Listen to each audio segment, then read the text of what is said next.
It's a beautiful day in Oldsmar.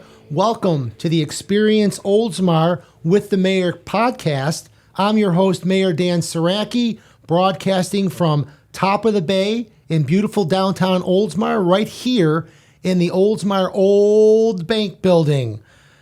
Special guest today. Very excited about this. With 10 years of public service, my guest today is Pinellas County Commissioner Chris Latvala. Welcome, buddy. Thank you very much for having me. I'm looking forward to it. Thank you so much for coming out here to the little city of Oldsmar and joining me today. I really appreciate it. I understand that you were a Florida native. What city were you born in? I am. I was born in Dunedin in 1981. 1981, the good old 80s. Yes, sir. I was a Reagan baby. A Reagan baby. Perfect. Well, I don't even want to tell you. I was already 21 when you were born. I was on the move. Let's put it that way. Have you lived in Pinellas County your entire life? I have not. I lived here my first 3 or 4 years on the earth, but I actually grew up in Jacksonville.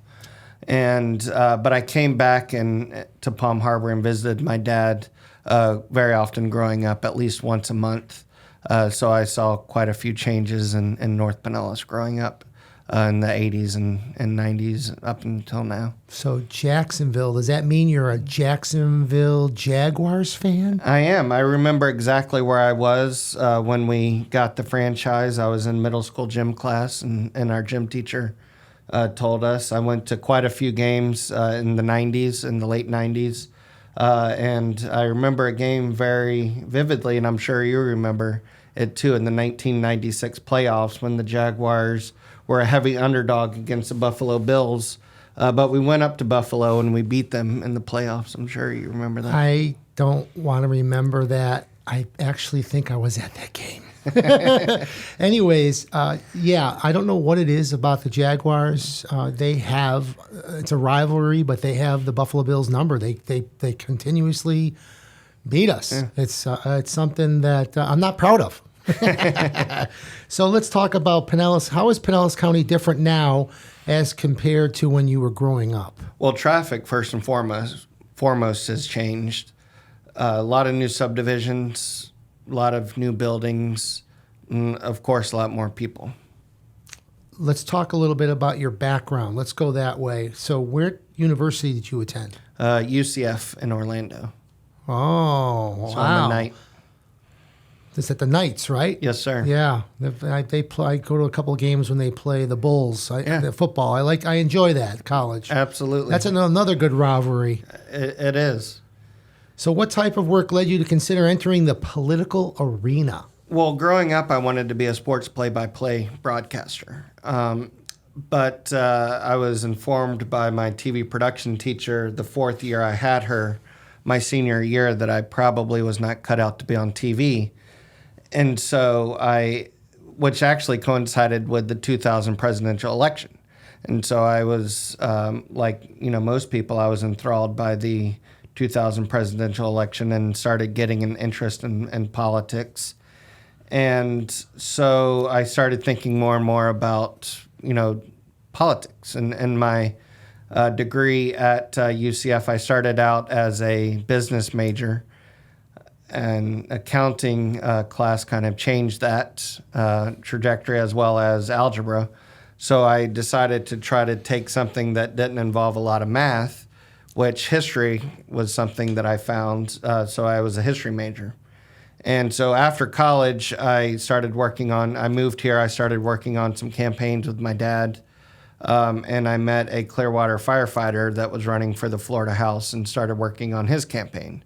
He got elected to the Florida House. His name is Ed Hooper, and I became his legislative aide. And so working for him gave me a desire to help people through working in the Florida House of Representatives. And I did that for 3 years, and I didn't want to just run for office. I wanted to run for the Florida House, and I wanted to run in the seat that Ed Hooper represented. And so when he termed out in 2014 because of term limits, I ran for the seat that he held, and it was very special to get elected to the seat that Ed Hooper held. That's great. I remember in 2015 when I first got elected, I went to Tallahassee for the first time ever in my life and met you and your dad up there in Tallahassee. That was a great learning experience, and I appreciate all you've done for me over the years. I really do. So what district did you represent? I represented, it was then House District 67. That was before the latest iteration of redistricting. And so back then it was part of Clearwater and part of Largo. But because of term limits, there's now a Clearwater district and now a predominantly Largo district in the Florida House. But back then it was the district I represented was part of Clearwater and part of Largo. I remember meeting with you. You and your dad always opened your door, welcomed me all the time. No matter what, you always allowed me to come in.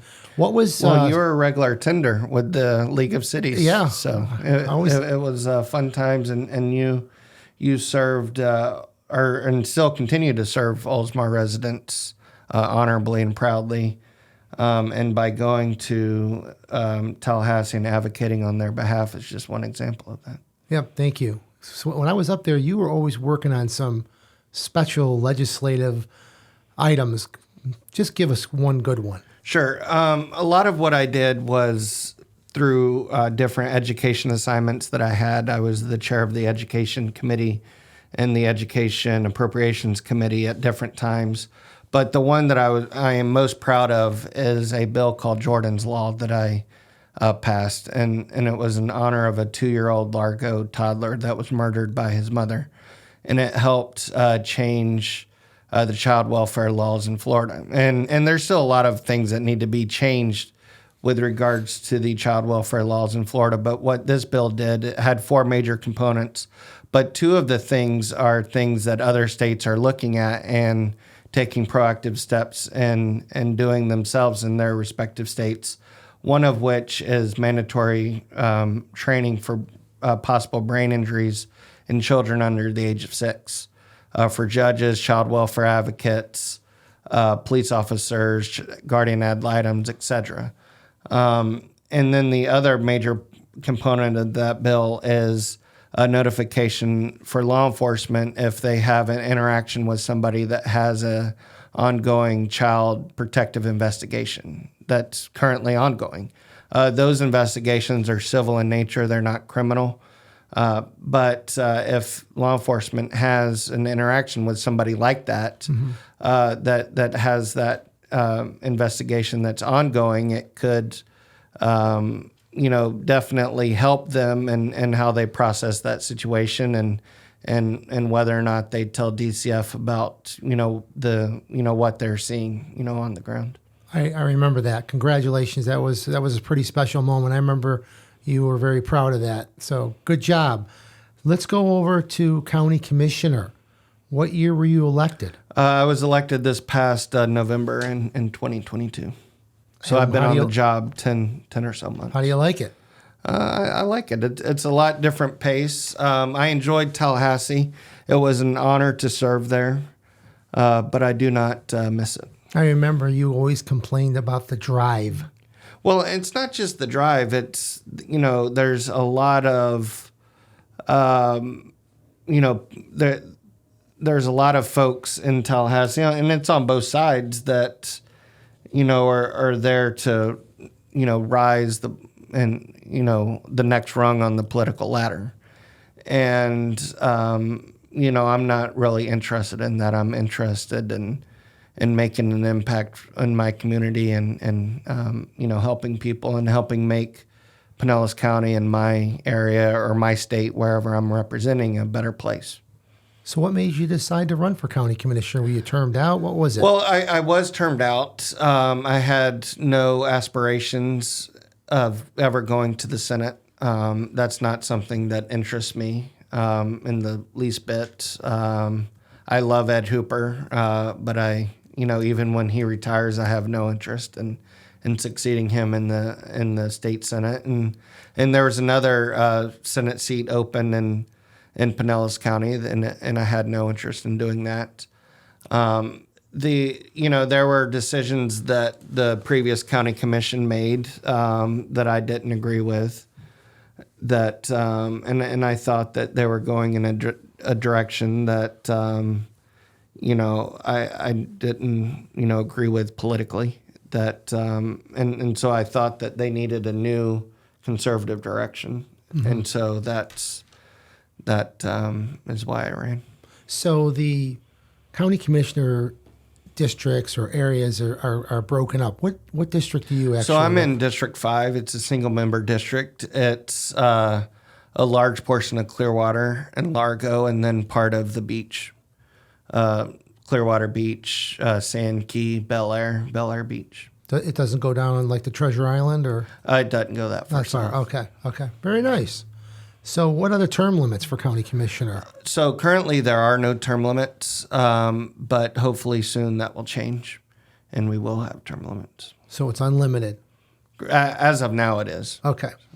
You have served on quite a few boards for local nonprofits. Can you tell us about some of those experiences? Yeah. So two of the ones that people would know and recognize are the Boys and Girls Clubs of the Suncoast. And then the other one that's near and dear to my heart is the Pace Center for Girls of Pinellas. It's a school for at-risk girls, and generally high school age, but also middle school age girls. And it's an all-girls educational Can you program. serve on both those boards right now? No, sir. I don't serve on either one of those currently. Okay. Any boards that you serve on? No, just the committees that I'm assigned to as a county commissioner that keep me pretty busy. Like PSTA? Yeah, and we have a pretty decent vice chair of PSTA, who happens to be the mayor of Oldsmar. So PSTA is probably one of the biggest committees I serve on. The other one is JWB, the Juvenile Welfare Board, but I also serve on the Early Learning Coalition, the Pinellas County Licensing Board, and the School Transportation Safety Committee. Great. And so those are similarly when I was in the legislature, we served on different committees, and here we serve on different committees. So as well. how do you get picked to say PST or something else? So the chair of the county commission assigns you committees, but we can request them. So I requested to be on PSTA and JWB. Those were the two that I really wanted. And then the other ones I wanted because of the education, background that I had in the legislature. Very, very good. All right. So you have received many honors and awards for your services to the community. Can you tell us about a few of these? So probably the one that is the biggest to me personally is the Parkland. It's like the parents of Parkland.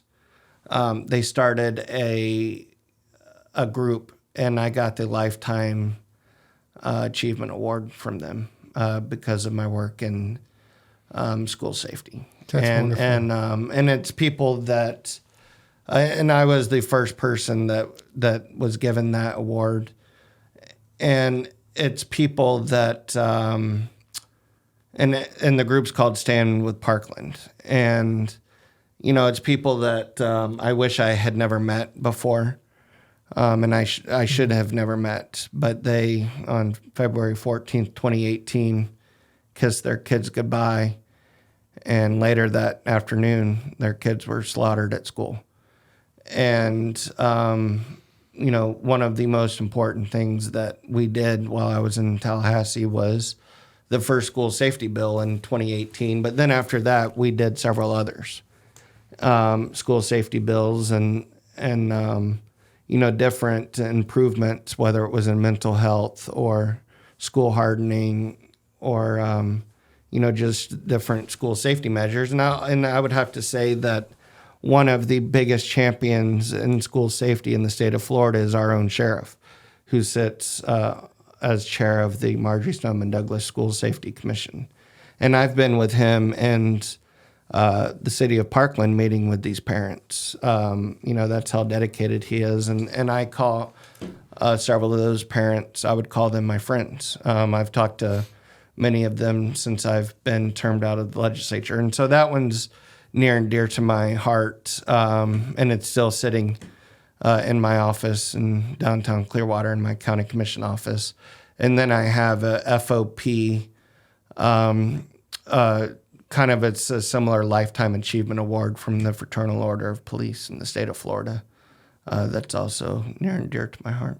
Congratulations. That's wonderful. Thanks for sharing that with us. Appreciate that very much. Yes, sir. I know you've worked really hard for all that. Really, I know. Well, I mean, and I wish I never had to, but people talk a lot about the divisiveness of Tallahassee or of Washington, but after the school safety bill, after the school safety shooting, the school shooting in 2018, that was the saddest time of my legislative career. But in some ways, it was also our proudest moment because that bill never would have passed the House or the Senate if Republicans and Democrats would not have come together, because it had to have passed with both sides voting for it. And, because there were Democrats and Republicans that voted against it. And, that will always be one of my more prouder moments of, prouder votes that I took.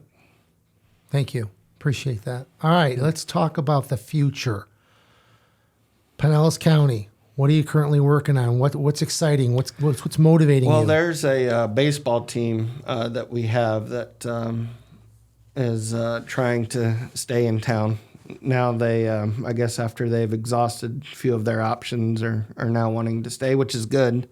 I'm glad that they want to stay.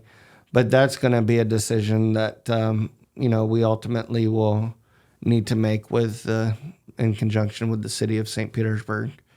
Currently, they want $300 million from the bed tax. So we'll see what happens with that. The other big issue is beach nourishment.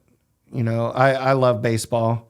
I love baseball since I was a little kid, and I remember going to spring training games and going to a lot of, Rays games even growing up. And, I do not want to see them leave. I don't want to be on the county commission when they leave. But people come to Pinellas County because of the beach, and tourists come here because of the beach. And so if we don't have a beach, we don't have tourism. And so that I believe has to be our number one priority. Right. You and I both were at the announcement for the Rays staying in Pinellas County. That was an exciting event. Right. Yeah, and I, I'm optimistic that they will stay. But it all comes down to the details and what makes sense, to the people of Pinellas. But I can't, it's one of those issues that I've, honestly have wrestled with and gone back and forth on. And it's, funny because I've had, reporters with the Tampa Bay Times ask me how I'm going to vote, and I haven't returned their call. And so I can, you're my buddy, and I can tell you that, I'm 100% undecided on how I will vote on that. I got you. Well, I tell you what, I'm excited they're staying. From Buffalo, New York, growing up, and we didn't have a baseball team. Yeah. And when we moved here, you sort of have a football team. We sort of. We just can't beat the Jaguars. But yeah, I mean, when I came first down, I remember the Rays came in '96, and I went to a game, and I was like, "This is my first, Major League Baseball game." So I'm really excited about the Rays staying, and I hope it works out. I hope we get $300 million, whatever you need. I think that long term, we're talking about generations to come. I think the Rays need to stay in Pinellas County. That's just my opinion, but I understand you got to do what you got to do. All right. Let's talk about anything else. Anything else you want to talk about? Anything else that's on your mind? No, I mean, we live in paradise, and it's an honor to be one of 7 county commissioners, and I enjoy working with our other leaders such as yourself. So. Yeah, I think it's great. I wanted to bring up the beach nourishment thing that you, when my wife and I decided to move to Pinellas County, Oldsmar, we would go to the beach every weekend because we didn't know anybody. So, and I mean, you're right. The beaches are. I mean, it would be different people from all over around the world, around the country that would come to our beaches. So that is really important too. But I also agree. Enjoy working with you, especially being a rookie going to Tallahassee, and you and your dad. I'll never forget that. You welcomed me in, and it's so important. Yeah, I mean, you never acted like a rookie. You've always been very well prepared, and I've had countless meetings with you, and you've always conducted yourself in a manner where you've put your residents first and foremost. Thank you. Appreciate that very much. Well, Chris, thank you for being my guest today. To find a list of podcast segments, visit experienceoldsmar.com. It's a beautiful day in Oldsmar. You should be outside.